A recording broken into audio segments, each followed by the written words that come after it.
Tired of being seen as just the team's pocket Sage? Sage is way more than that. With smart walls, perfect slows, and clutch revives, you'll go from the team's healer to the one calling the shots and carrying rounds. This is how to play Sage. One enemy remaining.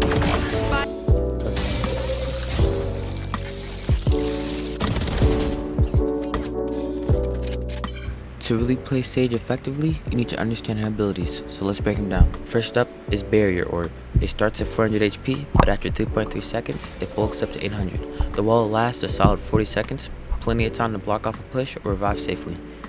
Next is Slow Orb. It creates a field that lasts 7 seconds and slows enemies by 50%, great for stalling pushes or trapping enemies.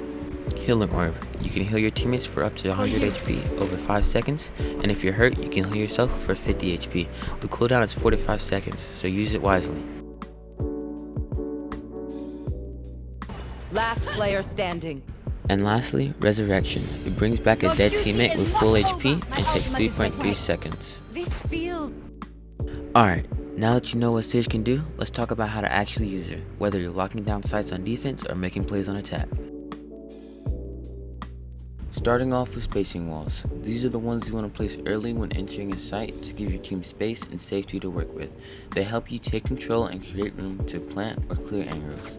They're also perfect for shutting down close range fights that defenders usually want.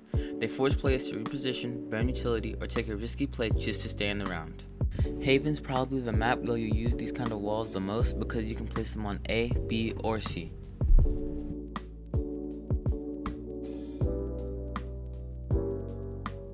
Now that we've covered early walls for entry, let's talk about map control walls. These are the ones you want to use to hold space, cut off angles, and make it harder for the other team to retake or push in.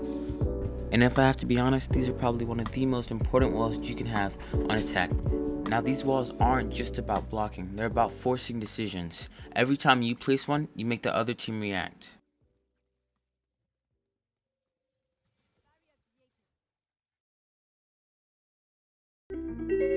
Fragging walls are all about setting yourself or a teammate up for a kill.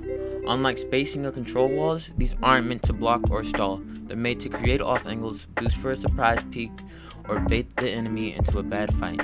One of the most common fragging walls is the boost. You throw up a wall under yourself to peek over smokes, hold uncommon angles, or take high ground that the enemy isn't expecting. And that's it for this video. If you want a deeper dive on Sage or a guide for another agent, let me know in the comments. And if this helped, drop a like and hit that sub so you don't miss out on the next one.